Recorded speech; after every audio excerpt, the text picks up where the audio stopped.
سورۃ الانبیاء پڑھیں بندہ حیران ہو جاتا ہے.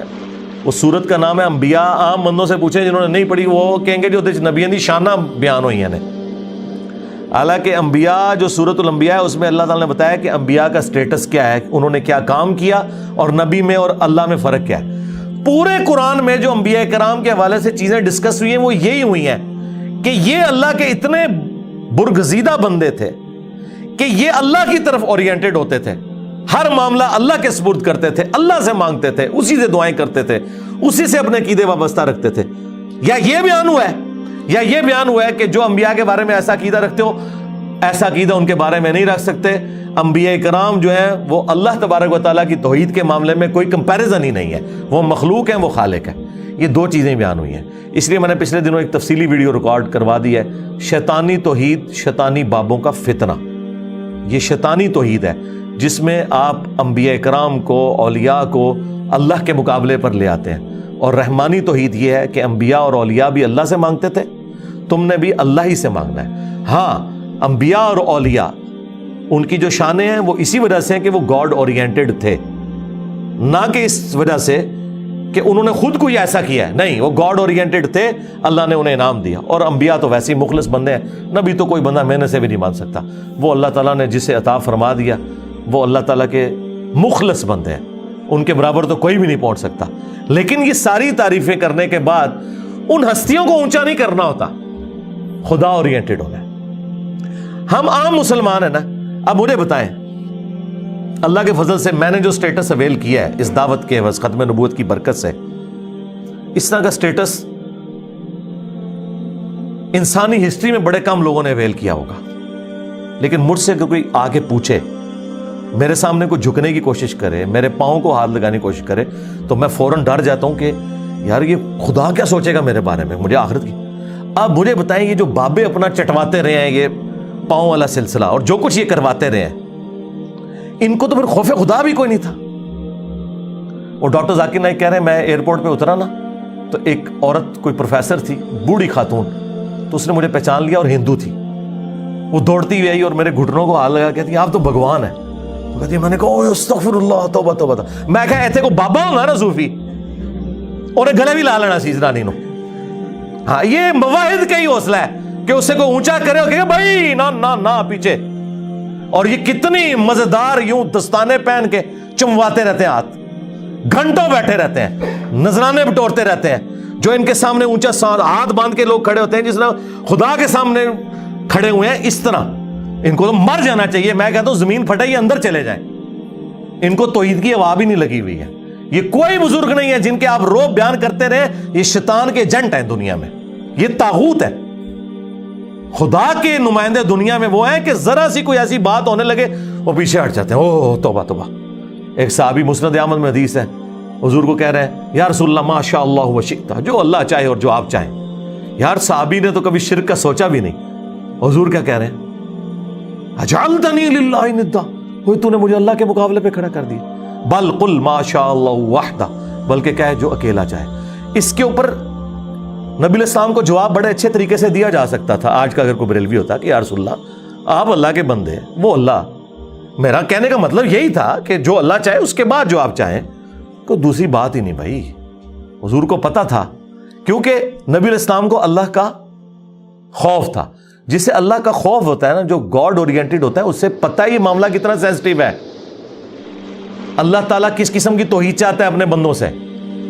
جن لوگوں کو توحید کا تعارف نہیں ہے نا, وہ آپ کو یہ سارے کرتب کرتے ہوئے نظر آئیں گے اور اتنے بڑے بڑے دعوے کرتے ہوئے نظر آئیں گے.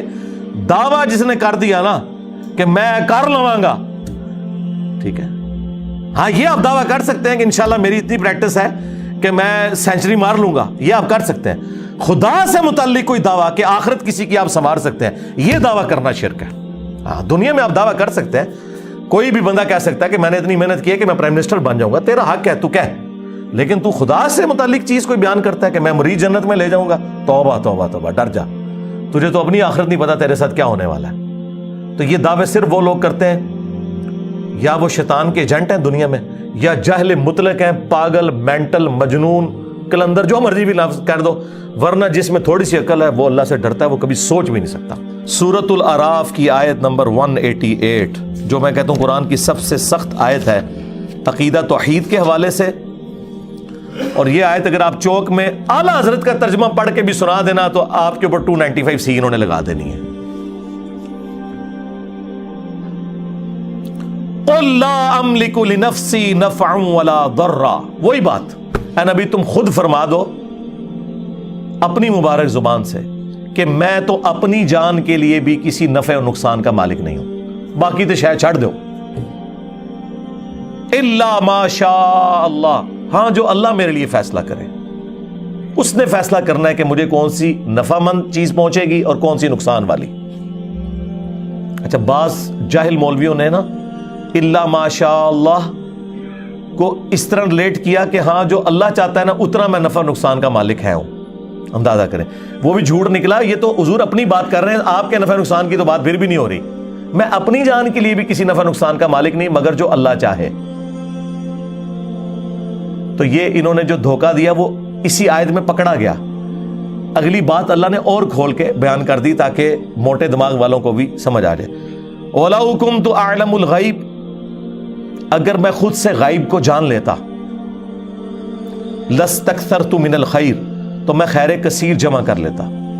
ہاں وہ غیب تو ہم مانتے ہیں جو اللہ تعالیٰ وحی کے ذریعے بتاتا ہے، جو وہ نہ مانے وہ تو کافر ہے، وہ تو نبی کی شان ہے. وَمَا كَانَ اللَّهُ لِيُطْلِعَكُمْ عَلَى الْغَيْبِ وَلَكِنَّ اللَّهَ يَجْتَبِي مِن رُّسُلِهِ مَن يَشَاءُ. اللہ کی یہ شان نہیں کہ ہر ایک کو غیب پر اطلاع دے، وہ اپنے پیغمبروں میں سے جسے چاہتا ہے چن لیتا ہے. اور تمہارا کام ہے اللہ اور اس کے پیغمبروں کے اوپر ایمان لے کر آؤ. لیکن اگر نبی علیہ السلام خود سے غیب جان لیتے کہ مستقبل میں کیا ہونے والا ہے تو اے نبی تم فرما دو میں خیر کثیر جمع کر لیتا. ظاہر ہے جب آپ کو مستقبل کا حال پتہ چل جائے آج کے دور میں سمجھنے کے لیے کہ ڈالر کی قیمت یا گولڈ کی اوپر جانے والی ہے، آپ دیکھیں اس ایک سال میں ڈبل ہو گیا گولڈ. مجھے اس لیے پتا ہے کہ مجھے اس دفعہ ڈبل زکات نکالنی پڑی ہے اسی گولڈ کی جو گولڈ اتنا ہی پڑا ہوا ہے، زکات ڈبل دینی پڑی ہے. کیوں؟ قیمت اوپر چلی گئی.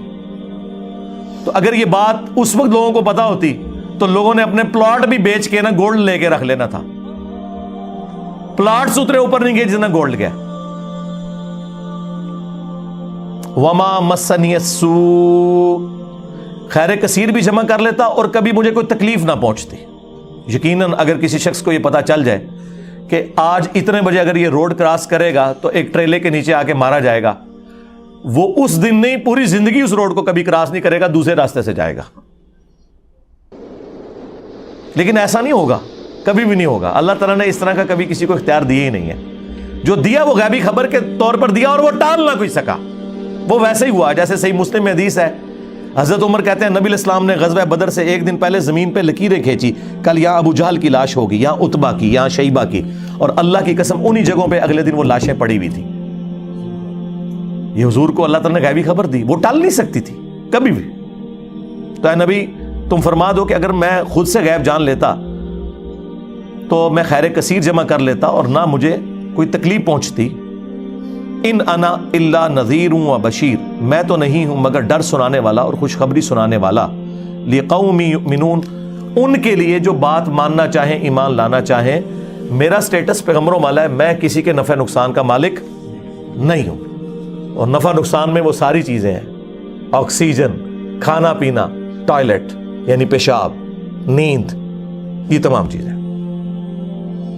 اگر رسول اللہ کا یہ سٹیٹس ہے سرکار تو بابے تو شاہ ہی کوئی نہیں. ہاں کیونکہ میرے نبی سا ہے ہی کوئی نہیں، تیرے بابے تھے شاہ ہی کوئی نہیں. اس لیے میں کھول کھول کر چیزیں بیان کرتا ہوں تاکہ کسی موٹے دماغ میں بھی کوئی کہیں کو کیڑا گھسا ہوا ہے نا، کسی شیطان نے گھسایا ہوا ہے تو اسے سمجھ آ جائے. قرآن اور احادیث اپنی تعلیمات کے اندر اتنے واضح ہیں کہ اس میں شیطان کا کوئی دخل نہیں ہے. یہ مولوی ہے جو آپ کو آیات اور احادیث نہیں بتاتے بلکہ اپنے بزرگوں کی تعلیمات بتاتے ہیں، جس کی وجہ سے آپ ڈی ٹریک ہو جاتے ہیں. اور پھر جب ہم آپ کو سمجھاتے ہیں تو ان کی چیخیں نکلتی ہیں، کیونکہ انہیں پتہ چل جاتا ہے کہ آپ انجینئر صاحب جو بتا رہے ہیں نا، تو سب سے پہلے تو آ کے ہمارے گاٹے ہماری عوام نے فٹ ہونا ہے کہ جناب تسی کے سانو قرآن حدیث پڑھا دے رہے. حضور کے لیے سب سے سینسٹیو ایشو ہے ہی توحید تھا. اس لیے آپ نے آخری وقت کے اندر توحید کے اوپر ہی بات کی ہے. بخاری مسلم دونوں میں حدیث ہے. اما عائشہ سلام اللہ علیہا کہتی ہیں کہ نبی علیہ السلام کے آخری دن بیماری کے چل رہے تھے. آپ تکلیف کی وجہ سے بار بار اپنی چادر اپنے چہرے مبارک سے ہٹاتے.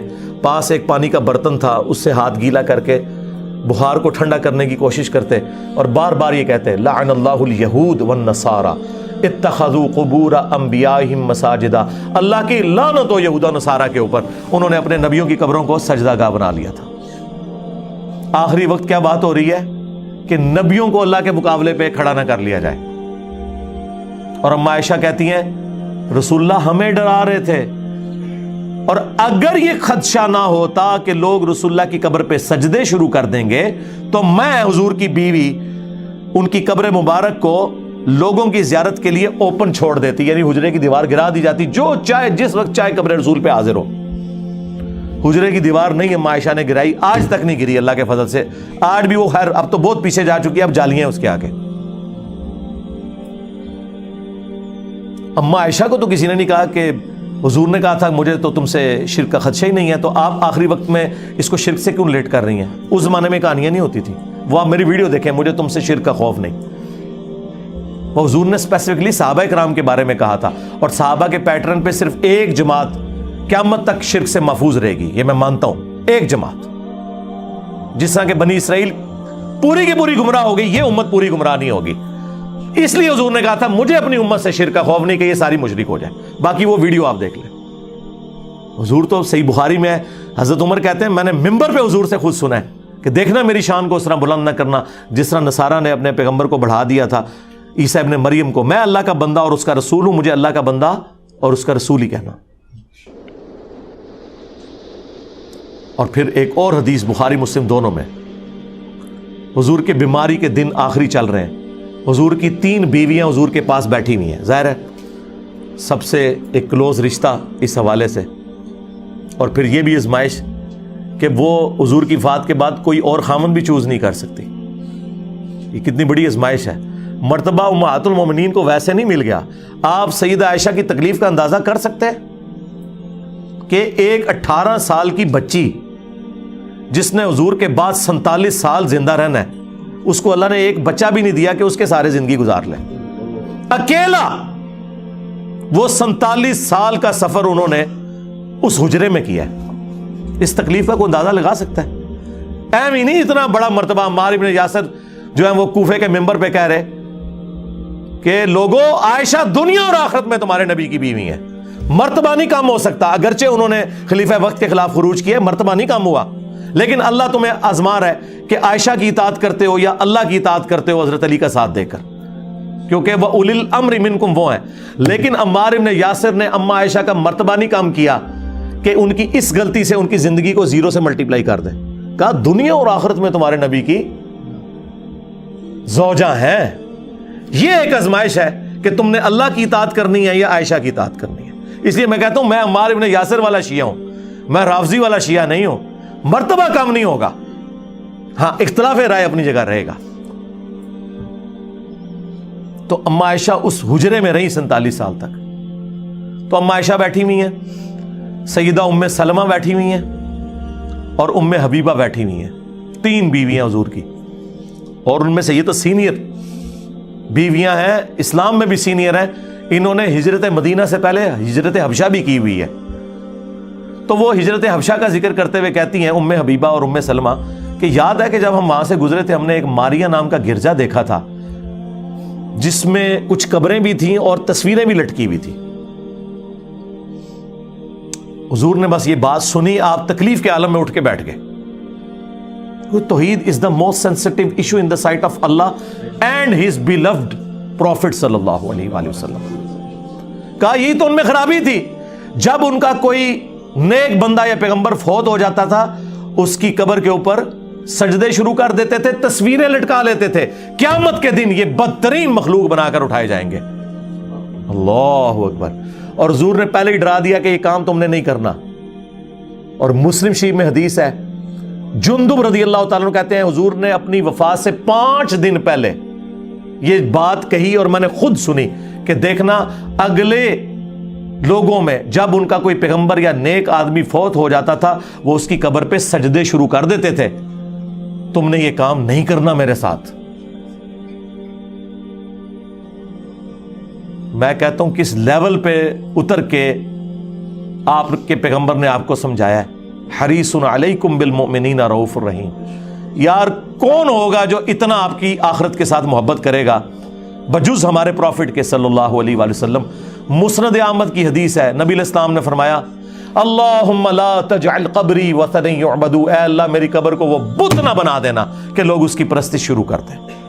اپنی قبر کو بت کہہ دیا.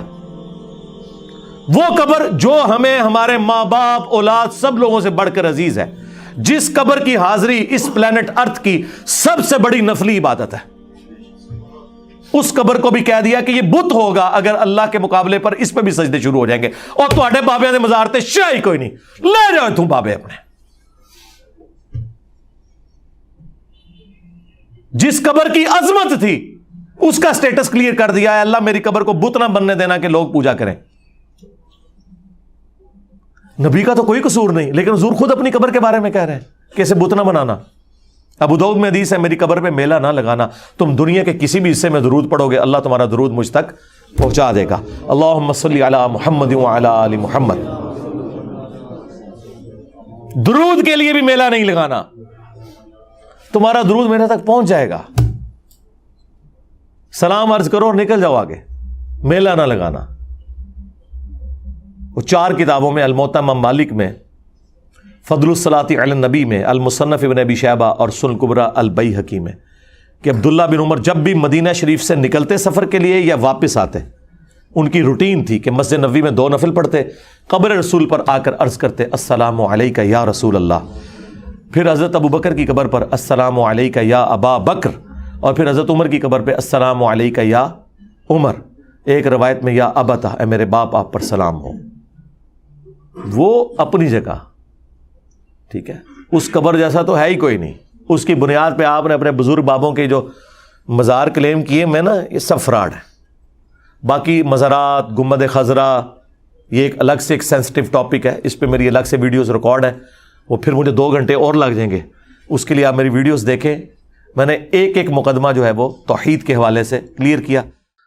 سبحانک اللہم و بحمدک اشہد ان لا الہ الا انت استغفرک و اتوب الیک وما علینا الا البلاغ المبین. جزاکم اللہ خیرا.